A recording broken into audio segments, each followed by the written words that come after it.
berikutnya kita akan langsung lihat Bapak Ibu untuk best practice-nya sebetulnya bagaimana nih yang sudah dijalankan oleh teman kita ya dari salah satu perusahaan. Pada sore hari ini insya Allah akan disampaikan oleh Pak Anton. Pak Anton Rizky, beliau sebagai Head of Corporate Communication INJ Group. Selamat sore Pak Anton, sudah siap ya Pak ya? Selamat sore Pak Denny, terima kasih. Oke, baik Pak, 15 menit ke depan. Siap, 15 menit ke depan ya Pak Anton untuk menyampaikan materinya. Silakan Pak, waktu dan layar dipersilakan. Baik, saya langsung screen sharing dulu ya.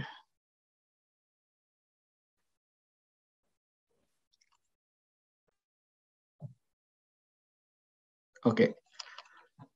Terima kasih Mas Denny dan tim SCI setelah mengundang saya. Salam pada rekan-rekan semua. Terima kasih juga Bu Mila tadi sudah membuat pembukaan yang sangat komprehensif ya. Dan ada beberapa hal yang nanti akan saya sentuh mengenai bagaimana kita di ANJ juga berhadapan dengan hal-hal itu. Tapi kita langsung aja mulai. Saya menjelaskan sedikit mengenai ANJ. Jadi kita adalah perusahaan pangan berbasis agribisnis berkelas dunia yang visi kita itu adalah bisa meningkatkan kualitas kehidupan manusia dan alam. Jadi itu yang memang selalu menjadi visi perusahaan dalam beroperasi. Dan kita adalah perusahaan induk yang memproduksi minyak sawit mentah. Jadi core business kita itu juga di kelapa sawit, tapi juga di sagu, di bisnis sayuran, terutama edamame, dan juga energi terbarukan. Dan kita beroperasi di Indonesia, di Sumatera Utara, di Palembang, di Belitung, di Kalimantan, dan juga di Papua Barat. Dan yang untuk bisnis sayuran kita ada di Jember, kita produksi edamame di sana. Jadi secara keseluruhan kita memiliki total area tertanam sebanyak 50.000 hektar, dan kita juga memanage total area konservasi sebesar lebih dari 60.000 hektar di seluruh Indonesia. Tadi sudah saya sebutkan bahwa perusahaan kami mempunyai visi pada dasarnya untuk meningkatkan kualitas kehidupan manusia dan alam. Dan di situ nilai-nilai utama yang kita miliki salah satunya itu adalah menghargai sesama manusia dan lingkungan. Dan itu sangat terkait dengan apa yang kita bicarakan sore hari ini, yaitu mengenai corporate social responsibility, tapi juga saya ingin memperluas sedikit, itu juga termasuk hal-hal yang terkait dengan sustainability atau terkait dengan ESG. Yang sekarang sudah banyak dibicarakan. Nah, sekarang kita masuk ke tema utamanya ya. Tadi juga sudah dibahas oleh Bu Mila. Sebenarnya pertanyaannya adalah apakah komunikasi CSR itu diperlukan? Nah, tentu kita sebagai profesional komunikasi kita akan mengatakan bahwa komunikasi CSR itu memang perlu dan ada banyak alasan-alasannya. Pertama bahwa itu juga bentuk akuntabilitas dari perusahaan untuk bisa menceritakan apa yang sudah kita lakukan. Itu juga sebagai bentuk transparansi. Juga kalau kita tidak komunikasi, kita tidak bisa mendapatkan manfaat dari inisiatif tersebut atau membangun reputasi. Dan juga dari berbagai inisiatif-inisiatif perusahaan juga kita bisa punya opportunity untuk mengedukasi masyarakat. Jadi itu adalah hal-hal yang membuat sangat jelas bahwa komunikasi CSR itu diperlukan. Tapi di sisi lain memang ada pandangan maupun pengalaman maupun penelitian yang menunjukkan bahwa komunikasi itu tidak boleh terlalu banyak. Jadi kalau dia terlalu berlebihan akan ada skeptisisme, dia juga bisa menghasilkan kebingungan kalau orang merasa bahwa oh itu sepertinya tidak otentik, oh itu sepertinya tidak dipercayai gitu. Jadi bisa justru stakeholders akan menerimanya secara negatif. Juga bisa dianggap itu greenwashing, pencitraan. Itu hanya bicara saja, sedangkan masalah-masalah utama dari perusahaan itu tidak dibahas secara lebih mendalam. Dan ada juga anggapan bahwa sebaiknya kita biarkan pihak ketiga yang banyak bercerita tentang kita daripada kita secara langsung, karena kalau pihak ketiga atau word of mouth tadi yang dikatakan oleh Bu Mila itu akan lebih efektif. Jadi sebenarnya yang kita sedang bahas itu adalah yang disebut dilema komunikasi. Artinya dilemanya adalah kalau kita tidak berkomunikasi, maka reputasi tidak akan terbangun. Tapi kalau kita komunikasi terlalu banyak, maka akan menimbulkan skeptisisme. Dan disitulah letak yang harus menjadi perhatian dari seorang profesional komunikasi di setiap organisasi ataupun perusahaan untuk bisa menemukan di mana jalan tengahnya. Karena kalau kita menghadapi dilema, tentu tidak ada jawaban yang pasti, dan semuanya itu akan tergantung. Jadi dari bagaimana caranya, di mana tempatnya, dan apa yang harus kita sampaikan supaya komunikasi itu juga bisa lebih efektif dan paling utama bisa overcome skeptisisme yang ada. Jadi itu dia challenge utama mengatasi skeptisisme. Jadi seperti apa kita harus berkomunikasi supaya target audience kita, target stakeholders kita bisa menerimanya dengan baik. Kalau kita lihat seluruh komunikasi pada dasarnya terkait dengan CSR ataupun keberlanjutan dari semua organisasi, terutama perusahaan, itu akan mengundang skeptisisme. Jadi bagaimana kita overcome? Saya ada satu konsep yang menurut saya sangat menarik, dan ini juga pasti tadi sudah disebutkan juga oleh Bu Mila. Ini lebih ke apa yang diperlukan untuk membangun reputasi. Jadi reputasi itu bukan hanya komunikasi saja. Jadi dia tidak bisa diserahkan hanya pada bagian komunikasi untuk hanya berkomunikasi tanpa ada basis-basis yang jelas mengenai bagaimana sih kinerja perusahaan dan bagaimana perilaku perusahaan. Oleh karena itu dia tidak bisa dilakukan oleh divisi komunikasi, karena kinerja itu akan tergantung dari divisi masing-masing. Jadi kalau itu terkait dengan operasional, tentu adalah kinerja operasional. Kalau itu dengan lingkungan, bagaimana perusahaan menangani tantangan lingkungannya. Jika itu terkait dengan behavior, misalnya etika, bagaimana good corporate governance diterapkan di perusahaan, itu semua adalah hal-hal yang dilakukan secara oleh organisasi secara menyeluruh, dan komunikasi hanya bisa menyampaikannya. Jadi kalau tidak ada performance dan tidak ada behavior yang bagus, hanya komunikasi saja, maka itulah yang akan dianggap sebagai greenwashing. Dan di situ juga otentisitas itu menjadi penting, karena dia menjadi faktor yang dapat membuat itu semakin efektif atau tidak efektif. Nah, otentisitas ini akan terkait dengan identitas perusahaan, tapi juga bagaimana kita menyampaikan pesan-pesan itu kepada publik. Jadi itu menurut saya yang pertama, kita perlu menyadari bahwa begitulah caranya reputasi terbangun, bukan hanya melalui komunikasi, tapi juga melalui performance dan behavior. Yang kedua, menurut saya supaya kita bisa melakukan komunikasi CSR yang baik, kita juga harus menyadari untuk apa komunikasi CSR itu dilakukan atau komunikasi keberlanjutan itu dilakukan. Tentu salah satu tujuannya adalah membangun reputasi. Tapi juga ada hal-hal lain yang khusus terkait dengan komunikasi keberlanjutan yang membedakannya dengan komunikasi yang lain. Misalnya untuk promosi atau untuk advertising dan lain-lain, itu ada bedanya. Kalau di komunikasi keberlanjutan, kita harus lihat yang pertama itu tujuannya adalah trust. Jadi membangun atau mengembalikan kepercayaan publik terhadap perusahaan. Kalau kita bicara tanggung jawab sosial atau kita bicara keberlanjutan, kita harus melihat bahwa ada memang dampak-dampak yang diakibatkan oleh perusahaan terhadap lingkungan maupun manusia secara sosial. Dan di situ isu-isu itulah yang harus disampaikan kepada publik bagaimana kita menghadapinya. Dan dilakukannya itu juga secara jujur, karena intinya adalah untuk membangun trust. Jadi kita kalau melakukan komunikasi CSR harus siap juga organisasinya untuk mau nggak sih menceritakan journey kita secara jujur dan terbuka.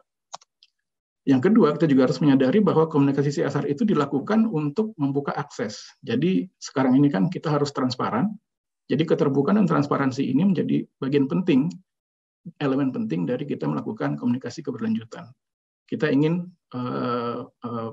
stakeholder kita dapat mengakses informasi-informasi yang mereka perlukan untuk dapat menilai kita secara baik gitu, dengan informasi yang utuh. Selanjutnya juga itu terkait dengan disclosure. Jadi perusahaan itu saat ini diminta untuk memiliki standar-standar tertentu dalam operasinya. Jadi publik meminta perusahaan memenuhi standar tertentu terkait dengan emisi, terkait dengan pengelolaan air, terkait dengan bagaimana mereka membangun hubungan dengan masyarakat lokal, dan lain-lain. Itu semua harus diungkapkan. Isunya seperti apa, dampaknya seperti apa, untuk hal-hal yang material, yang terkait dengan keberlanjutan dan tanggung jawab sosial perusahaan. Nah, di situ menjadi penting bagi komunikasi CSR untuk juga menggunakannya untuk mendisclose isu-isu penting ini pada stakeholder-stakeholder tersebut. Selanjutnya, komunikasi CSR itu juga dilakukan untuk membangun dialog. Jadi tadi saya sudah menyebutkan ini kan terkait dengan keberlanjutan, terkait dengan tanggung jawab sosial. Dan itu masalah perusahaan, tapi juga bukan hanya perusahaan, tapi semua elemen manusia pasti punya dampak terhadap lingkungan, dan kita harus bekerja sama bersama-sama melakukan perbaikan supaya kita menjadi lebih keberlanjutannya lebih terjaga, dan kita bisa menyelesaikan banyak masalah-masalah yang dihadapi oleh lingkungan maupun dunia saat ini. Salah satunya seperti climate change, keterbatasan resource, dan lain-lain. Jadi itu semua merupakan journey yang harus dibangun melalui dialog. Jadi dengan komunikasi CSR kita juga bermaksud untuk berdiskusi dengan pihak lain untuk menciptakan mengenai journey kita. Apa yang sudah kita lakukan, bagaimana kita menghadapinya, apa tantangannya, dan mendapatkan masukan dari mereka untuk sama-sama kita semakin memperbaiki diri. Jadi kira-kira itu yang menurut saya penting juga bagi organisasi manapun untuk siap bahwa komunikasi CSR itu dilakukan untuk hal-hal ini. Kalau dia tidak siap organisasinya, maka akan sulit untuk bisa memberikan komunikasi CSR yang efektif, karena akhirnya tidak akan menjawab apa yang diharapkan oleh target audience. Nah, untuk itu saya akan bicarakan mengenai bagaimana kita di ANJ melaksanakan komunikasi keberlanjutan di contoh kasus saat ini. Kita akan ambil pendaki, jadi supaya agak lebih jelas, tapi saya juga akan sedikit menjelaskan secara umum. Nah, tadi saya bicarakan mengenai autentisitas. Jadi identity itu juga sangat penting. Identity dari perusahaan harus dibangun dan habis itu diekspresikan melalui image atau publikasi yang lain atau melalui komunikasi. Tapi dia harus mulai dari identitas yang jelas dari perusahaan itu sendiri. Dan di ANJ kita membangun identity bahwa visi kita adalah elevating the lives of people and nature. Itu artinya kita akan menerapkan praktik-praktik bisnis yang bertanggung jawab, yang baik, dan kita akan selalu memikirkan dampak dan kepentingan dari umat manusia dan alam secara umum, di samping dari kepentingan perusahaan untuk growing dan tumbuh sebagai perusahaan. Jadi itu sudah bagian dari identitas kita. Saya ambil contoh di sini adalah untuk kita bisa mencapai visi tersebut, kita memiliki satu kegiatan yang kita namakan pendaki. Jadi pendaki ini merupakan bagian dari yang kita sebut di internal RD Project, Responsible Development Projects. Jadi itu adalah proyek-proyek yang dilakukan di internal, di mana kita mendorong karyawan-karyawan ANJ untuk ikut serta dan memikirkan kira-kira apa sih yang bisa dilakukan untuk berkontribusi terhadap keberlanjutan dan pembangunan yang lebih berkelanjutan secara umum. Jadi salah satunya kita adalah proyek pendaki, dan di sini adalah kita mengajak para karyawan untuk ikut terlibat dalam kegiatan konservasi. Jadi salah satu bagian dari kegiatan konservasi dan perlindungan keanekaragaman hayati adalah dengan melakukan monitoring. Jadi kita bisa tahu seperti apa kondisi flora dan fauna yang ada di wilayah-wilayah konservasi kita maupun di wilayah operasi kita. Nah, di situ kita mengajak para karyawan untuk ikut terlibat dan mencatatlah yang mereka temukan, flora fauna yang mereka temukan di area operasi kita maupun di area konservasi kita.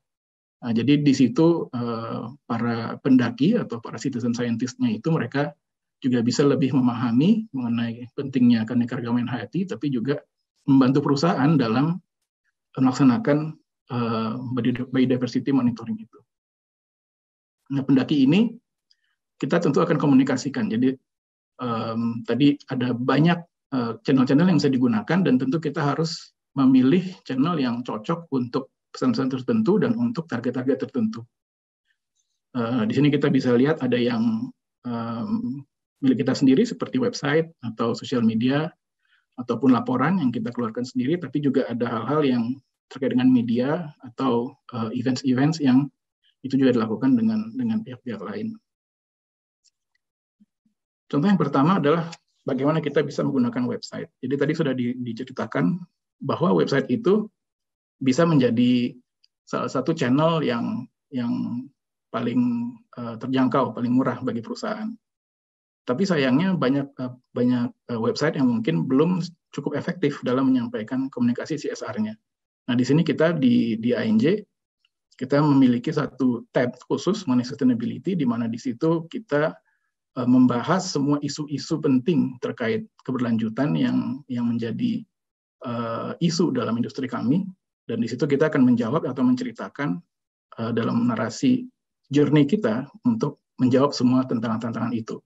Dan salah satunya di situ kita tentu mengangkat soal pendaki, seperti apa itu dia dilakukan, dan latar belakangnya seperti apa, dan hasil-hasilnya seperti apa, itu semua kita sampaikan di website sebagai sumber informasi buat stakeholders.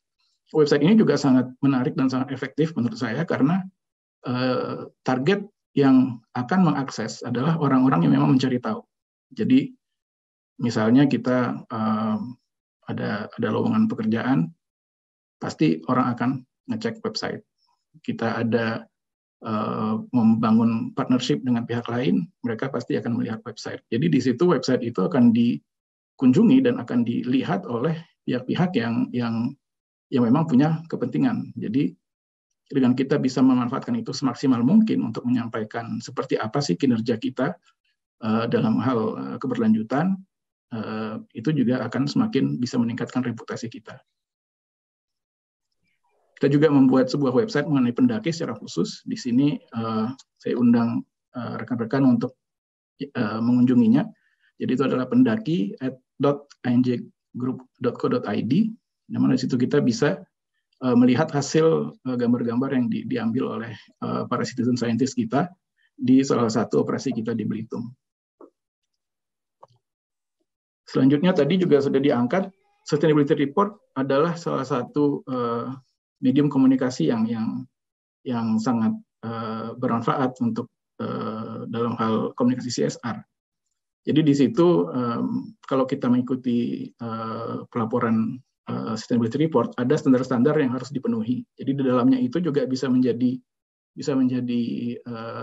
guidance bagaimana kita harus melaporkan atau menceritakan mengenai sustainability atau CSR gitu. Jadi data-data apa yang diharapkan, seperti apa manajemen yang diharapkan kita bisa ungkapkan, di situ semua ada.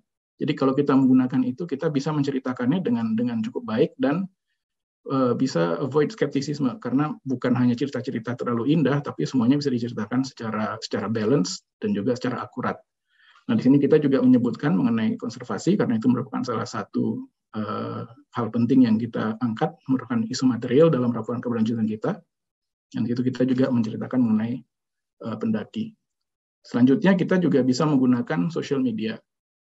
Social media itu dari INJ kita banyak juga menginformasikan mengenai inisiatif kita di lingkungan maupun inovasi dari segi agronomi, kegiatan-kegiatan sosial kita, itu semua bisa kita sampaikan di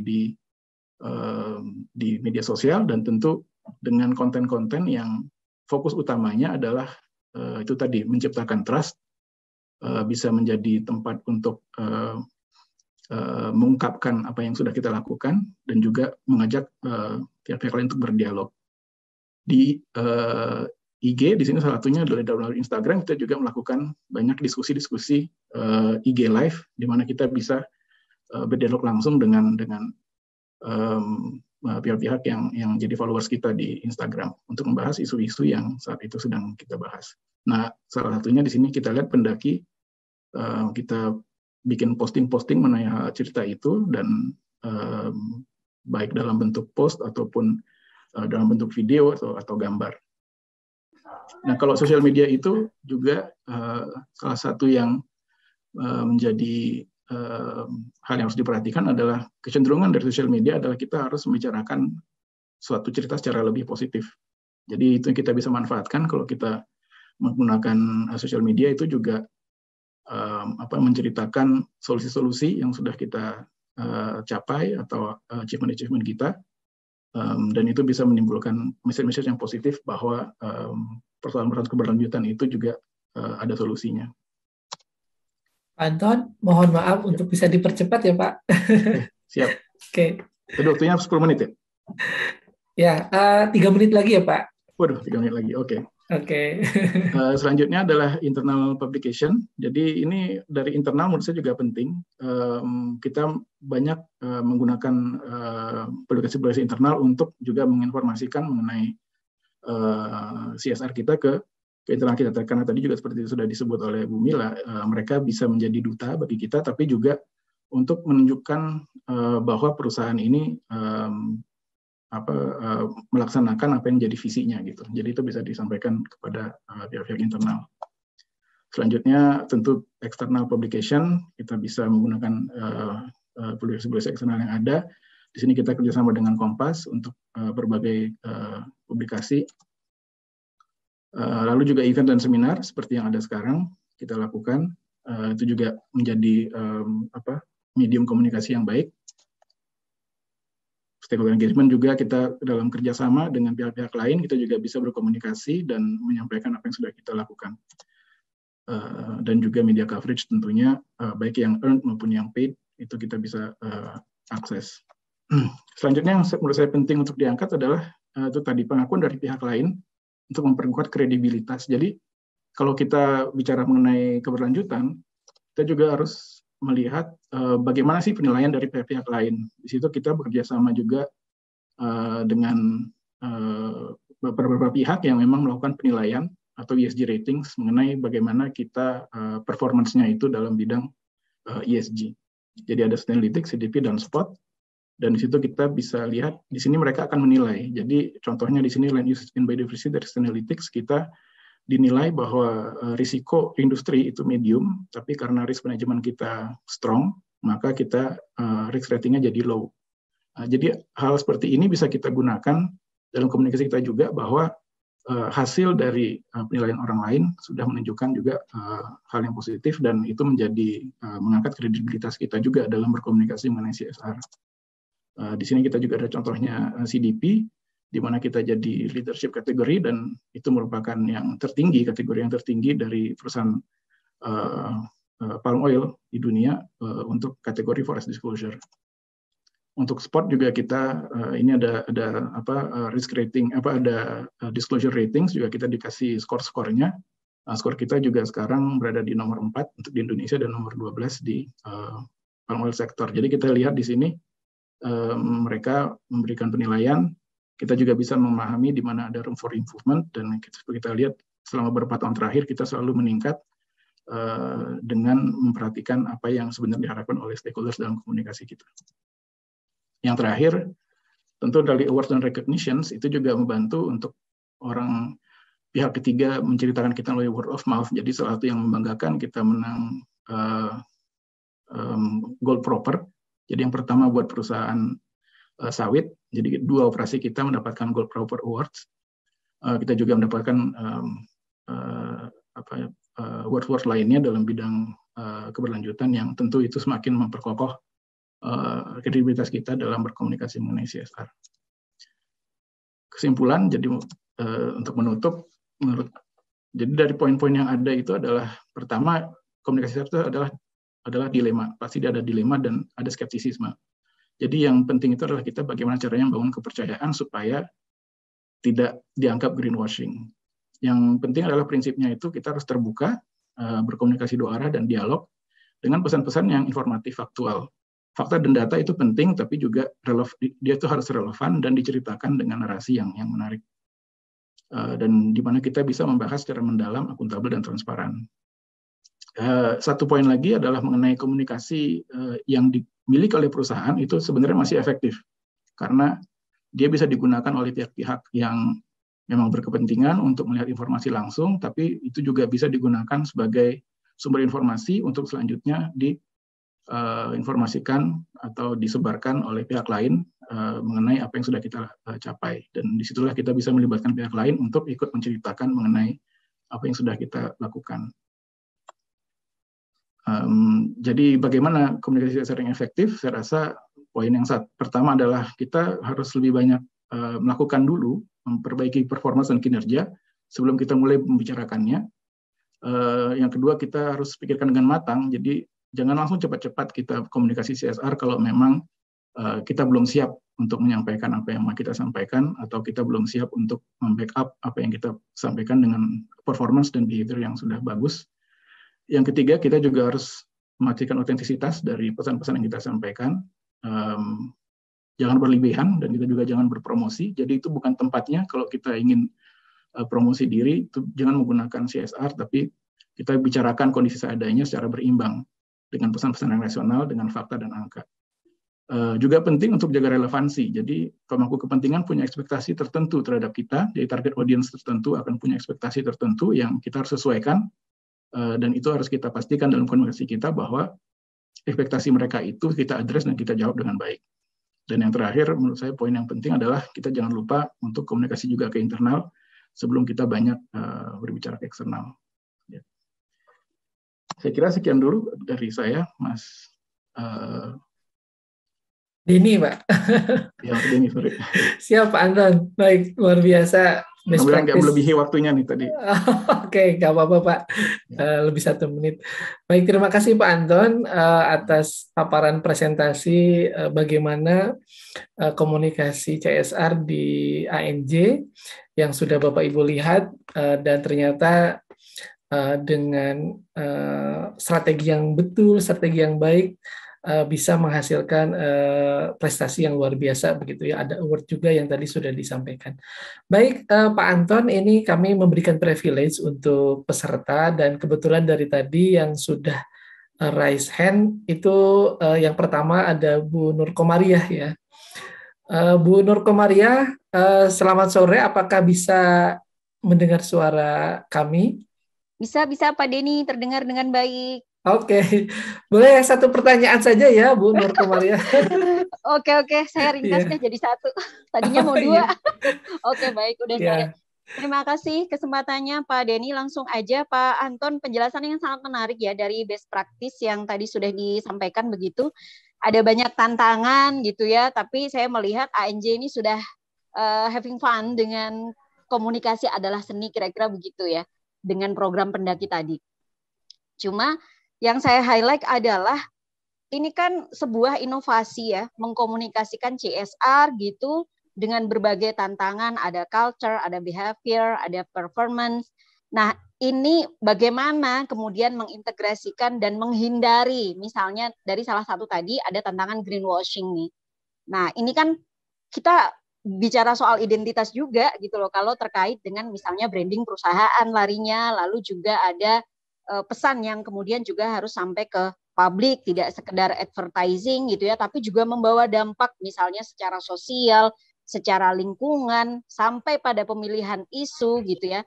Ini bagaimana gitu memulai strateginya dengan cara-cara human interest gitu, sesuai yang disampaikan tadi begitu. Bagi saya itu yang paling menarik gitu ya, karena saya melihat ANJ ini kan menghadapi berbagai macam isu juga gitu, ada tantangan emisi, pengelolaan air, ada soal koneksi gitu ya dengan masyarakat lokal dan lain sebagainya, dengan journey-nya gitu ya, lalu sampai pada pilihan channel. Itu saja Pak Anton gitu ya, soal ini ya, soal strategi dan mengintegrasikan. Jadi sudah diringkas menjadi 1. Terima kasih. Terima kasih banyak Pak Denny dan Pak Anton kesempatannya. Assalamualaikum warahmatullahi wabarakatuh. Waalaikumsalam. Baik, silakan Pak Anton, mungkin bisa ditanggapi langsung Pak. Ya, terima kasih Bu Nur Komariah. Jadi kalau saya bisa simpulkan tadi pertanyaannya adalah bagaimana kita sebenarnya benar bisa itu tadi ya, bisa menghadapi skeptisisme dengan berbagai isu yang kita sampaikan, pesannya itu kira-kira seperti apa supaya tidak dianggap greenwashing. Jadi kalau saya bisa jelaskan lagi,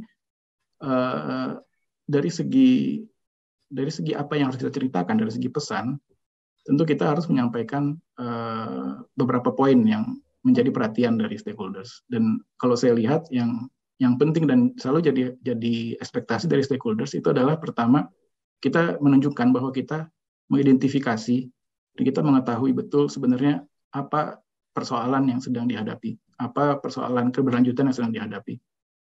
Kita sudah tahu identifikasi, misalnya itu tadi Bu Nur Komariah sebutkan juga, misalnya apakah itu terkait dengan emisi, dengan hutan, apakah itu terkait dengan kemiskinan, apakah itu terkait dengan konservasi, Itu semua kita harus pahami sebenarnya seperti apa identifikasi perusahaan mengenai dampak yang kita miliki. Dan kita juga recognize dampak kita itu seperti apa. Itu semua harus kita ceritakan dalam komunikasinya juga. Jadi kita bisa menaruh konteks dari permasalahan yang ada. Selanjutnya yang kita harus jelaskan itu adalah seperti apa manajemen kita. Jadi seperti tadi kita contohkan pendaki, itu adalah bagaimana kita memanage salah satu isu yang merupakan bagaimana kita bisa menjaga keanekaragaman hayati. Itu manajemen kita. Lalu tentu bagian terakhir yang tidak kalah pentingnya adalah bahwa dalam komunikasi itu kita juga harus menceritakan mengenai keberhasilan, tapi juga di mana masih ada tantangan dan di mana masih bisa ada perbaikan. Jadi komunikasinya itu lebih balance. Ada menceritakan kondisi-kondisi nyata yang dihadapi. Jadi journey ini, karena kita mau dialog juga, kita mau dapat masukan juga, kita mau membangun kepercayaan gitu. Jadi kita jelaskan apa adanya, mau itu mengenai ini konservasi, tapi misalnya kita soal yang lain, maka kita juga harus pendekatan yang sama gitu. Dengan demikian nanti lama-lama akan terbangun itu yang namanya trust itu, dan dialog itu juga akan bisa terjadi secara konstruktif dengan para stakeholders kita. Kira-kira begitu Bu Nur Komaria. Baik, terima kasih Pak Anton. Mudah-mudahan cukup ya Bu Nur Komaria, dan Bu Nur Komaria juga aktif juga nih di chatbox, sudah ada beberapa pertanyaan yang nanti akan kita diskusikan setelah pemateri atau narasumber yang ketiga yang menyampaikan materi. Pak Anton, terima kasih. Mohon tunggu sejenak ya Pak sebelum ke materi yang ketiga, karena nanti juga akan ada diskusi dari pertanyaan-pertanyaan yang kita ambil dari chatbox buat seluruh narasumber. Bapak Ibu semua, ada permintaan dari panitia sebelum menginjak ke pembicara yang ketiga, mohon berkenan untuk berfoto bersama dulu. Kebetulan pesertanya masih cukup tinggi nih, ada 250-an. Mohon panitia silakan bila ingin mengambil gambar untuk berfoto bersama. Silakan Mas Arief, 3 menit ya, dibatasi ya Mas ya. Silakan. Baik, ya terima kasih Pak Denny. Baik, mohon minta waktunya sejenak Bapak Ibu untuk menyalakan videonya. Ada 10 slide, jadi kita cepat saja. Mohon untuk menyalakan, baik, hitungan ketiga. Pose terbaiknya Bapak Ibu, 3, 2, 1. Cheese, ya, 3, 2, 1, baik. Geser. Wah, ini kameranya semuanya pada nyala, terima kasih Bapak Ibu. Ya, berarti ini ya, benar-benar menyimak ya. Baik. Yang terakhir. Baik, terima kasih Bapak Ibu. Silakan dilanjut Pak Denny. Oke, terima kasih Mas Arief. Ya, terima kasih Bapak Ibu semua yang sampai detik ini sangat antusias ya, peserta masih banyak, dan juga tadi juga keluar masuk banyak juga yang sudah hadir ya di ruang Zoom ini.